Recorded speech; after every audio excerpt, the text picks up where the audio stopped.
Welcome to the Stringjoy Show. I am Ryan. We are back again at Overman Guitars today, and we're talking about nuts. We will talk about how to diagnose whether or not you have an issue with your nut, and then what to do about it. Right. So we'll diagnose if it's too high, too low, and then how to go about both of those options, like what you got to do.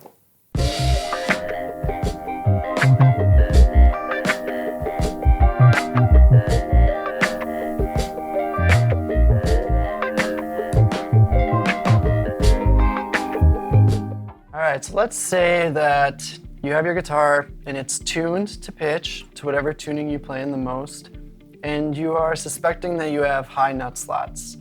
A really easy way to tell if you have high nut slots, first and foremost, is if it's tuned to pitch and you are fretting in this area and your notes are reading sharp on your tuner, chances are you have high nut slots, and when you're pressing down, it's causing that extra sharp tuning.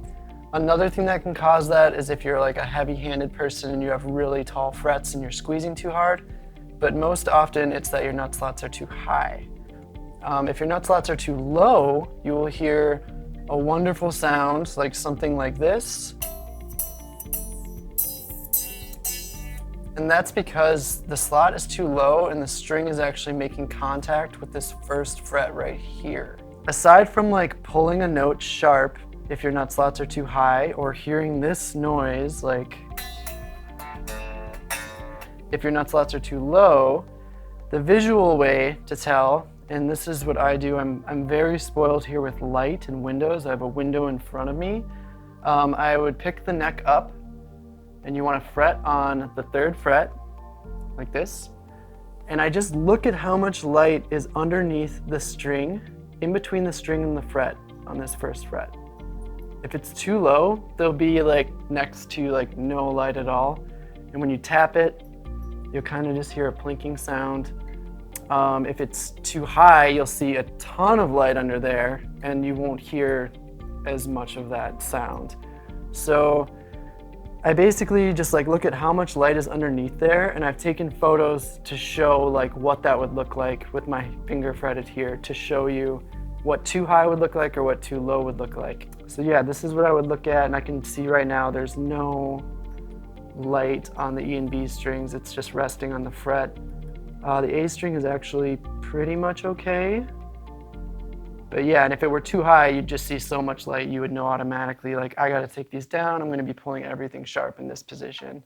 You've diagnosed your nut slots and they are too high.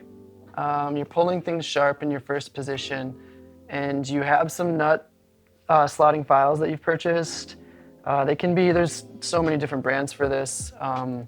What I would say though is if they're brand new, general rule of thumb there is like, just be careful. Like, they can cut faster, they're not dull. And with nut slotting, what I always say is the closer you are to getting it to the right height, the longer it takes. Because you want to be checking it constantly. Because if you go too low, you have a problem. So yeah, you just want to take your time with it, be patient, don't rush it. But for filing these, basically what you want to do, so I'm going to file the high E here. These are 10s, so this is 10 to 46 gauge on this guitar. I have a 10 file here. Now when you're going to file this, you don't want to file straight, like, see this angle here? You don't want to file just like straight in the slot like this. And the reason being is if it sits completely flat in the saddle, you'll introduce a new type of buzz. It'll sound somewhat like a sitar. It just won't be a nice sound. So you definitely want to file it at an angle. That being said, if you go more of an angle, like if you use more of an extreme angle than the string, like if you're like this and you're going down, you're taking off more material on this side of the nut than you are on this side of the nut, and you're just getting closer to the finish on the headstock. You don't want to do that either. I always meet right in the middle. So like if this is flat with the fingerboard and the frets, you don't want to do that, and you don't want to go below the string. You kind of want to just go like right above it. Like follow the angle of the string, but don't go below it.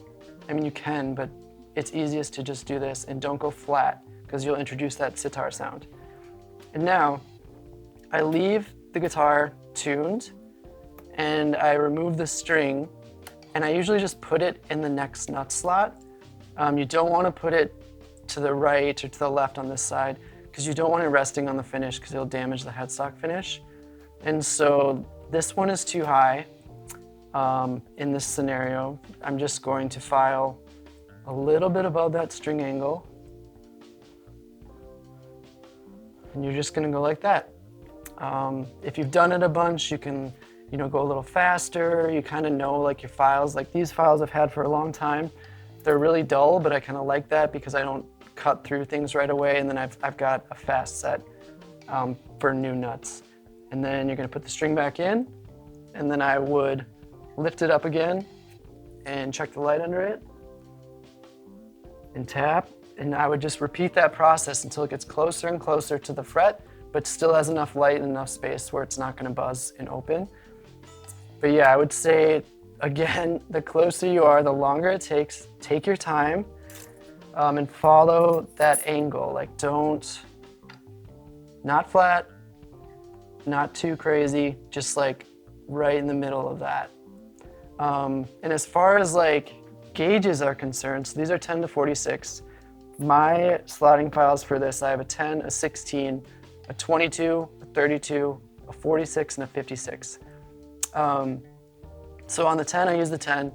On the next string, I'll use either a 10 or a 16, but you can like rock it back and forth a tiny bit. Like you can be filing it one direction and another direction, and then your 16 becomes like a 17 or an 18. So you can get the in-between sizes without having to buy like an exact nut filing set like only to your string gauge. And the same with like, I can use a 22 on a 30 or a 28. You just like couple swipes that way, couple swipes that way. Let's talk low nut slots. Your nut slots are too low and you're getting this horrible sound on all of your strings or a couple of them, anything in open position. What can you do? The right thing to do is to cut a new nut. That is generally my go-to. Like that's the best thing you can do. You're gonna need a new one eventually. Get that going. If you can't do that, another option you have, if you have a little bit of time, you can remove the current nut and you can shim it by putting like a piece of veneer under it, like a little piece of wood or something, gluing that back together and elevating the current nut slots for clearance. That works fine too, and that's actually a longer term solution. But let's say you're in the studio and you have to track something in an hour, or you have a gig tonight and like you just noticed this terrible sound and your neck is correct as far as relief is concerned and you have no idea what to do. You can fill your nut slot.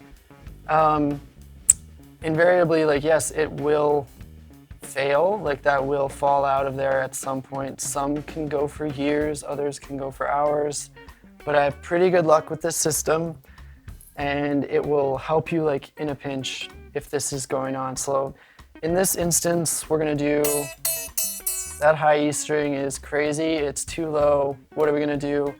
You wanna fill it with something. You can use baking soda and super glue.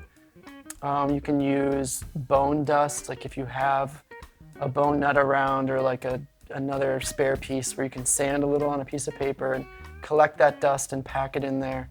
But the way I do it, and I've found that this way works well, it's easy, it's affordable, is you want to use super glue and you don't want to use like a thin super glue. You don't want anything that's going to just travel everywhere if you put it in the channel. Like if it's too thin, it'll spill and it'll go everywhere. You can use like a gel or like a medium to thick curing super glue, like that's what I would use.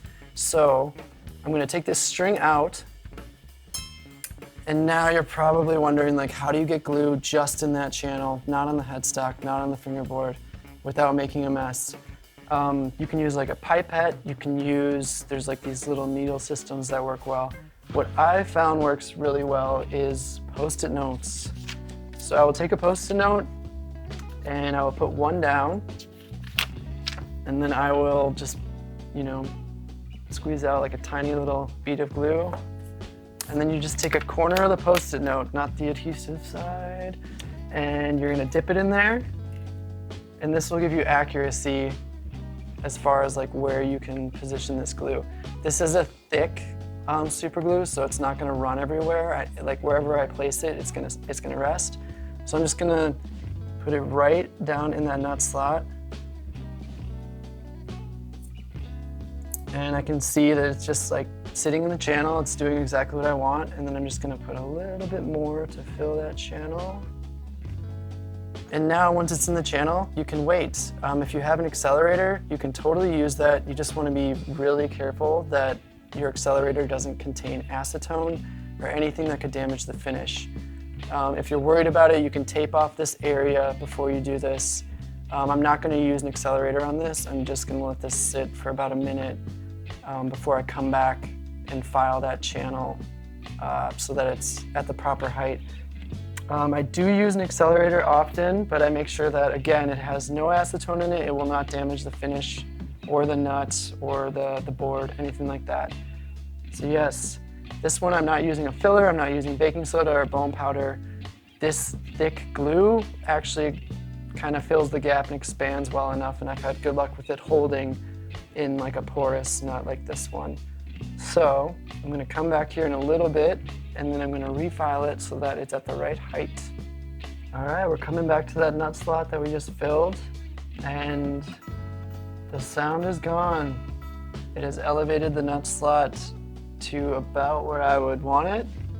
And then what I usually do, if you fill the nut slot with that glue, I use some guitar grease because the glue can add some friction, and even if the slot is cut properly, sometimes you'll hear like a ping or something.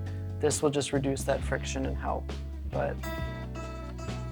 So that is your quick fix. If you have a show or a session or something and it's just like you gotta do it right now. I've seen some people put like little pieces of paper in there. That works, but it'll deaden the string. This is a quick way to do it, while you're waiting to either shim your nut or get a new one cut. If you've ordered a nut online and you want to replace it yourself, like if you're looking at Graptec nuts or bone replacement, something like that, they do come shipped like much higher than they should be. It's more of a factory height, so you will need to file them. A lot of them come in their like exact fits, like drop-ins, but the heights are always going to be a little tall, at least in my experience. So that's just something to know if you're ordering one and you think it's going to be this quick drop-in, you're good to go. You're still probably going to have to file it down. Well, you made that look really easy, but I gotta say, like when it comes down to filing or anything like that, I'm still gonna keep bringing my guitars in here. And if you watched that and went, yeah, I'm not doing that, that's totally fine because, that's what he's here for. But yeah, that's just one of those areas I don't want to touch. Can be intimidating, I understand. Yeah. Well, thank you to Wyatt for your time and your expertise here and making us all just a little bit smarter. And until next time, we'll see you when we see you.